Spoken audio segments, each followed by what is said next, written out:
Ang puso ni Rhea ay laging tumitibok ng mabilis, tulad ng isang nakulong na ibon na pamapalo sa pakpak nito laban sa isang bintanang salamin.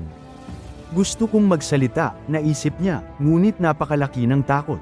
Ang pakikibaka na ito ay nagpapanatili sa kanya na maliit at ang kanyang mga pangarap ay nakakandado. Nakita ng kanyang kaibigan, si Anya, ang kanyang sakit. Si Anya ay kalmado at malakas, tulad ng isang matanda, matibay na puno. Ang takot ay isang malakas na pag-iisip lamang, paliwanag ni Anya. Hindi ito tunay na panganib, ngunit niloloko ka ng isip mo. Ibinahagi ni Anya ang kanyang sikreto, ang tahimik na minuto. Kapag dumating ang takot, huwag mo itong labanan. Huminto ka lang, ipikit ang iyong mga mata, at huminga ng malalim sa loob ng 1 minuto, sabi niya. Tumutok lamang sa hangin na pumapasok at lumalabas, tulad ng panunood ng isang alon sa karagatan. Ang simpleng pagkilos na ito ay sumisira sa spell ng takot.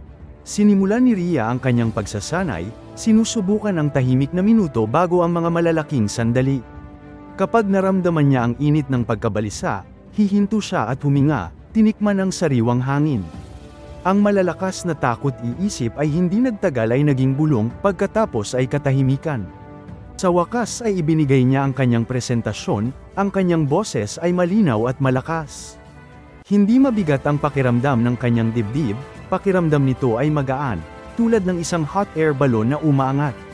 Natutunan niya na ang tapang ay hindi ang kawalan ng takot, ngunit ang paghinga sa gitna nito. Ang makapangyarihang aral ay ito, hindi mo maaaring alisin ang takot, ngunit maaari mong baguhin ang iyong relasyon dito. Ang iyong hininga ang iyong angkla. Gamitin ang tahimik na minuto, upang mabawi ang kapangyarihan ng iyong isip ngayon. Mag-subscribe sa Filipino Repo, at magkomento ng My Anchor, upang sabihin sa amin na sinisimulan mo ang pagsasanay na ito.